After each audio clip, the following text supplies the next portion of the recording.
পৃথিবীতে দুইজন মানুষকে কখনো কষ্ট দিবেন না। তার মধ্যে এক নাম্বার হচ্ছে আপনার মা। কারণ এই মানুষটা আপনাকে পৃথিবীর আলো দেখাতে গিয়ে প্রায় মৃত্যুর দুয়ার থেকে ফিরে এসেছেন। কারণ যখন আপনি পৃথিবীতে এসেছেন তখন যুদ্ধের ময়দানের মতো মা রক্তাক্ত হয়ে গেছেন। পৃথিবীতে আসার পরে মা আপনাকে ধরে আসার দেয় নেই।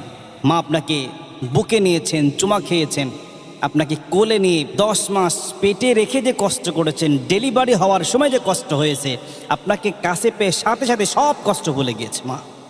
আপনি যখন কান্না করেছেন, মা হাজারো ব্যস্ত থাকলেও মা সব ফেলে রেখে আপনাকে দৌড়ায় কোলে নিয়েছে, আপনাকে কখনো কষ্ট দেন নাই। দ্বিতীয় নাম্বার হচ্ছে আপনার বাবা। কারণ এই মানুষটা আপনাকে মানুষ করতে গিয়ে, আপনাকে প্রতিষ্ঠিত করতে গিয়ে তার জীবনের সর্বস্বটা ব্যয় করে দিয়েছে। নিজে না খেয়ে আপনাকে খাইয়েছে, নিজের সেরা কাপড় পরে আপনাকে নতুন কাপড় পরিয়েছে, আপনার মুখে এক লুকমা খাবার তুলে দেওয়ার জন্য সারা দিন গাধার মতো পরিশ্রম করে গেছে, শুধুমাত্র কেবলমাত্র আপনাকে খুশি করার জন্য।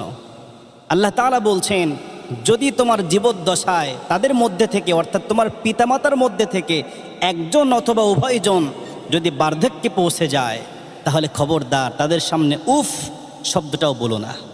শুধু তাই নয়, ওয়ালা তানহারহুমা, এমনকি রাগ করে ঘাড় ফুলাইয়া চোখ রাঙায় তাদের সাথে কথা বলো না।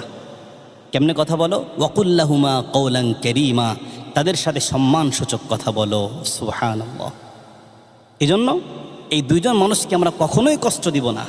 কারণ এই দুইজন মানুষ পারতপক্ষে কখনোই চায় নাই আমরা কিঞ্চিত পরিমাণ কষ্ট পাই। তাহলে আমাদের সুখের কথা যে পিতামাতা সারা জীবন ভাবলেন, আমরা কেন তাদেরকে ভুলে যাব?